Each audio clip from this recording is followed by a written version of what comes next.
SCP-3192. Object Class Euclid, formerly Safe. Special Containment Procedures. Version 1. SCP-3192 is to be placed in the Standard Artifact Containment Cell. Containment Version 2. SCP-3192 is to be placed in a Standard Artifact Containment Cell. A guard is to be posted in front of the cell at all times. Containment Version 3. SCP-3192 is to be placed in a secure vault. 2 guards are to be stationed by the vault at all times. Video surveillance is to be conducted 24/7. SCP-3192 is to be kept in an underground shelter capable of withstanding a high-grade bunker buster explosive. As of January 1st, 2010, this means the shelter would be located at least 50 meters underground, and its walls should be able to endure a force equivalent to 250 tons of TNT. The shelter should be reachable from the surface via a code-activated lift, with guards stationed in visual range of the lift at all times. The containment site should be as isolated as possible. Site 118 in the Sonoran Desert and Site 204 in Bhutan are ideal. All knowledge of SCP-3192 is to be restricted to employees with Level 4 clearance. A plausible cover story on the dangers of interacting with the object under containment is to be disseminated to on-site personnel, all of whom should have at least, and at most, Level 4 clearance. Description: SCP-3192 is an astronomical clock originally embedded within the gatehouse of the Hampton Court Palace in Richmond upon Thames. When any human subject stands directly in front of the clock for 3.5 seconds, the length of a biblical helix, the subject begins to experience an acute feeling of thirst and a hallucination of standing in the path of a hurricane. At the same time, the dials of the clock begin to move, with the final positions corresponding to the amount of time remaining until the subject's death. All recorded efforts to alter the date of death predicted by SCP-3192 have met with failure. A number of Foundation personnel have volunteered to be exposed to SCP-3192 following discovery of its anomalous effects.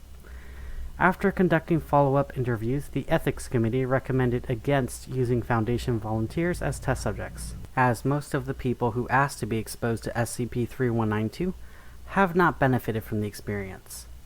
Psychological effects, representative cases. Subject: Mr. Chudori, a researcher in the Mathematics Subdivision, 34 years old. SCP-3192 predicted time until death: 30 years, 4 months, and 8 days. Consequences: immediately after exposure, subject wrote the number 11,047, corresponding to the number of days remaining until his death, on the blackboard in his office. Subject begins each day by decreminating his number by 1. Subject appears to be in good humor, with work performance unaffected. Subject: Mr. Goldstein, Deputy Director of Site 209, 31 years old. SCP-3192 predicted time until death: 63 years, 5 months, and 4 days. Consequences: subject suffered a loss of morale post-exposure, resulting in substantially poorer work performance. Despite the apparently encouraging prediction that he would die at an advanced stage, subject reported feeling as if he'd been given a death sentence. Subject was ordered to report for counseling 3 times a week. However, no discernible improvement was observed after 15 years of sessions. Subject: Mrs. Graham, the Secretary of Astrophysical Division, 54 years old. SCP-3192 predicted time until death: 2 years and 9 days. Consequences: Mrs. Graham's colleagues reported no change in her daily behavior. A devout Baptist, Mrs. Graham has said that she is looking forward to seeing her parents and deceased husband soon. Subject: 05 Redacted, 51 years old. SCP-3192 predicted time until death: 1 year, 2 months, and 32 days. Subject resigned her post within the Foundation to focus on personal relationships. Over the coming months, subject took up gardening as a hobby, eventually supervising the construction of a shed on her property. The collapse of the shed caused the subject's death. Attempts to terminate subjects prior to the date indicated by SCP-3192 will fail for what appears to be accidental reasons each time. It has been hypothesized that in causing certain events to occur, or not occur, SCP-3192 takes a path of least interference with reality. Debate over whether this hypothesis holds and whether it can even be sufficiently formalized to test empirically is ongoing. Termination attempts. Representative test log. Supervisor, Dr. Herman Perron. Subject, D6372, a 57-year-old Navajo male. SCP-3192 predicted time until death, approximately 27 years after beginning of testing. Termination method, firing squad. Results, all shots missed. Termination method, firing squad. Take 2. Results, all shots missed. Bullet ricochet injured 2 of the squad participants. Termination method, remotely activated explosive. Results, explosive activated approximately 90 seconds prematurely, killing 7 Foundation personnel. Subject unharmed. Termination method. Subject was placed in a 3,000 cubic meter enclosure containing 4 Barbary lions, borrowed from a local zoo. The lions were kept without food for the ensuing 500 hours. Subject's clothes were fumigated with the smell of raw meat. Results. The lions sniffed the subject obsessively, but made no attempts to consume him. Termination method? Thrown from airplane. Results. Subject tangled up in the parachute of an amateur paraglider. The paraglider was in possession of a small backup parachute which brought both men down to earth at a dangerous, but not fatal speed. Multiple rib fractures were sustained. Subject's attempt to escape Foundation post-landing, unsuccessful. SCP-3192 was discovered by Dr. Herman Perron of the Division of Paranormal Investigations, the DPI, of the Germany's Wehrmacht. The DPI regularly monitored communications between persons of interest, especially among members of Catholic splinter groups with an interest in the occult. Dr. Perron was the first to note an uptick in the interest of Saint Ignatius of Cordoba, who built SCP-3192 in the late 16th century and was moved to investigate. Ignatius was the disinherited son of a Spanish duke who joined the Franciscan order in the late 20s and undertook a pilgrimage to Jerusalem approximately a decade later. Several excerpts from his unpublished autobiography are preserved in the Vatican archives. Excerpt from the autobiography of Saint Ignatius of Cordoba, translated from Old Castilian. When I had spent a fortnight in the Judean desert, when the sting of viper bites made the slightest movement painful beyond compare, when my thirst had turned into a ravenous beast, I had a vision of the Lord. It is to my everlasting shame that I cried out at his sight, weak being of flesh that I am. His eyes were balls of lightning, his hair writhed as a den of snakes, and out of his mouth came holy fire. Verily I say unto you, his anger was a sight to behold. But the Lord had great mercy on the sinner, for the terrible vision before my eyes disappeared. A great gathering whirlwind took its place, and the voice of the Lord came to me out of the whirlwind. Place my fears in their hearts, said the Lord, for they shall deny my name. My truth is revealed from the foundations of the world. My law is perfect, my commandments pure, my judgments sweeter than honey. I am clothed in splendor and majesty, but they shall laugh me to scorn. Let him who hears understand. I am not mocked. What they sow, they shall reap. The words made no sound, but branded themselves upon my soul. It was an experience unlike any other, and moaning silently, I prostrated myself on the ground before my master. They shall abandon the paths of goodness, said the Lord. Professing themselves to be wise, they shall become fools. Their hands are defiled with the blood, wasting and destruction in their paths. But mine own wrath is revealed from the heavens. To me belong vengeance and recompense. Their souls shall not know peace, for the day of their calamity is at hand. I shall give up onto their own stubborn hearts. When the words stopped, my soul eased, and a sigh escaped my lips. I opened my eyes slowly and saw that the whirlwind had disappeared. Only the winds of sand fluttered about me. I instantly knew what task the Lord had set for me. I summoned what strength remained in my bones to set out of the desert. Shortly after his vision, Ignitus embarked back to Spain. SCP-3192 was constructed approximately 1 month after his arrival in his hometown of Cordoba. Notably, no prior record exists of Ignitus having any expertise with clockworking. SCP-3192 exchanged hands several times over the following centuries before arriving at Hampton Court.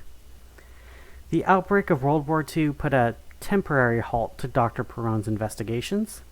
As a result, the properties of SCP-3192 were only cataloged in the late 1940s after the dismantling of the DPI led to Dr. Perron coming into the employ of the Foundation. On February 7th, 1954, all testing on SCP-3192 was ordered by O5-1 to cease immediately. Dr. Perron's correspondence. I demand O5 Command reverse position on 3192. There is much we don't understand. How does it behave about relativistic time dilation? Is cryopreservation death? Can people be resuscitated after the date of death predicted by SCP-3192? What counts as a human being? We know it ignores macaques and great apes, but what if we bring a brain-damaged human before it? Many experiments I need to run. Respectfully, but disagreeably yours, Professor Dr. Herman Perron, Research Head, Division ATF L3, PhD, Theoretical Physics, University of Heidelberg, MS Mathematics, Technical University of Berlin, Dr. Honoris Causa, Queen Mary University of London, Editor, Journal for Verein und Mathematik, 1926 to 1945, Deutsche Physik, 1933-1945, Arvik for Mathematik, Astronomie och Physik, 1930 to 1945. Since lack of response to previous letter, I think I have not properly explained usefulness of this item. Plausible hypothesis is that SCP-3192 causes events to happen along path of least resistance, or at least doesn't stray too far from it. Furthermore, in the case of termination attempt before predicted date, it begins doing this very late in the game, usually when an attempt is already in progress. If so, we could obtain advantage. For example, we can create a device that kills subject before SCP-3192 predicted time, unless suitable chamber contains a self-sustaining fusion reaction. You understand the implications, yes? Take logic one step further. You remember our discussions about artificially generating black holes for redacted? Concern was that miscalculations in the stabilization process may lead to uncontained expansion. But if we do this before SCP-3192 predicted time, for any test subject, it will not happen. Also, a method by this thing works might violate second law of thermodynamics. I am positively shimmering at the thought of new physics we could learn. I'm also curious about what happened if we give it to Dr. Bright. Please let us resume testing. Respectfully, but disagreeably, yours, Professor Dr. Herman Perron, Research Head, Division ATF L3, PhD in Theoretical Physics, University of Heidelberg, MS Mathematics, Technical University of Berlin, Dr. Honoris Causa, Queen Mary University of London, Editor, Journal für Rein und Mathematik, 1926 to 1945, Deutsche Physik, 1933 to 1945, Archiv for Mathematik, Astronomie och Physik, 1930 to 1945. Request denied. Because it is impossible to tell if a person was always going to die on the date predicted by SCP-3192, or if it is the act of giving them the device that sets their death in stone. The entire O5 Council is in agreement that under no circumstances should Dr. Bright be given the device. lest it force an XK-class end-of-the-world scenario, or higher, to ensure his demise. O5 redacted. Fine, forget about the doctor. The effects of SCP-3192 have been tested 1,217 different times before your ban. End of world is nowhere in sight, is it?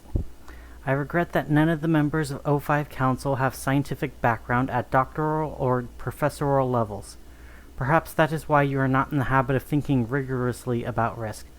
For God's sake, nuclear power could destroy world tomorrow. I'm confident it will not, because of the careful experiments so many physicists have painstakingly performed over the past decades. All science is, at most basic level, inductive generalization from past observations. Now apply same logic to SCP-3192 and its safety record. All this, by the way, would have been abundantly clear to my former supervisors at DPI. Professor Hermann Perron, Research Head, Division ATF-L3, PhD Theoretical Physics, University of Heidelberg, MS Mathematics, Technical University of Berlin, Dr. Honoris Causa, Queen Mary University of London, Editor, Journal für Reine und Angewandte Mathematik, 1926 to 1945, Deutsche Physik, 1933 to 1945, Arvik für Mathematik, Astronomie und Physik, 1930 to 1945. Summary of Incident 1973-JJ-E. Foundation personnel visited Dr. Perron's home on September 8, 1973, after he failed to return from a prolonged vacation. Neighbors indicated they had not seen Dr. Perron in well over a month. No useful evidence was found within the dwelling itself, but a garbage can nearby contained documents tracing Dr. Perron to a cabin in northern Vermont. The cabin was found to contain the remains of Dr. Perron, as well as a cage each holding Mr. Deschy, one of the subjects used by the Foundation for testing SCP-3192 before cessation of experiments approximately 2 decades earlier. Mr. Deschy recognized Dr. Perron during a visit to the grocery store in July of 1973, when he approached Dr. Perron and proceeded to berate him. The amnestics administered to Dr. Deschy had worn off, an effect known to occur in 0.2 to 0.3% of all cases. Mr. Deschy eventually attacked Dr. Perron before being restrained by store employees. After going to sleep in his bed the same night without noticing anything after the ordinary, Mr. Deschy woke up caged the following morning. According to Mr. Deschy, Dr. Perron was in the process of building a strange-looking electromechanical contraption involving a collection of guns pointing at his cage, when he was mauled and subsequently consumed by a pack of bears. Dr. Perron did not respond to Mr. Deschy's repeated queries over past months, telling him only that everything he was doing was for the love of science and humanity. Occasionally, Dr. Perron would add that while he bore no ill will towards Dr. Deschy, he had little choice, for he would be unlikely to get his hands on another test subject. From time to time, Dr. Perron would also remark that the most probable outcome of his actions would be his own death. The device Dr. Perron was in the process of constructing appeared to be a chamber for the stabilization of a microscopic black hole. Classified Foundation technology in the form of redacted was used. Investigation into how Dr. Perron was able to contain these materials off-site is ongoing. Since Mr. Deschy proved resistant to amnestics in the past, a coma was induced via repeated administration of pentobarbital. Consistent with previous testing, no interference from SCP-3192 was observed, as it apparently does not consider a coma to be the equivalent of death. Containment breaches. The following incidents are representative of challenges faced by previously proposed containment procedures. Breach 1953-C. Incident. On January 4th, 1953, SCP-3192 was used without authorization by Dr. Kelly and Mr. Nowak, researchers at the Foundation who were engaged at the time. SCP-3192 predicted that Mr. Novak would die after 4 years, whereas Dr. Kelly would die after approximately 50 years. The engagement was subsequently called off, and Dr. Kelly and Mr. Novak were suspended without pay for 2 weeks. Breach 1955-F.